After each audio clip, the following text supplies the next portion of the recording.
tanya. Cuma sila duduk.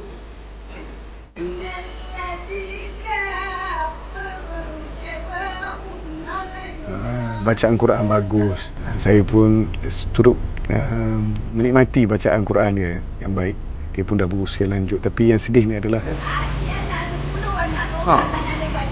Allah Akbar. Dia kata dia mempunyai 10 orang anak, tapi satu pun tidak ada yang mengambil tahu tentang dia, tidak menjaga dia. Mak ni kalau dia angkat tangan kan, susah kita nak gagal kalau dia doa kejayaan untuk kita. Kerana berkat dia itu diperakui oleh Nabi-Nabi dan diperakui oleh Allah SWT. Saya nak beri amaran keras anak-anak yang ada pada hari ini. Jangan pernah sekali berani abaikan mak ayah kita. Dalam Al-Quran, pengkhususan doa untuk mak itu ditekankan.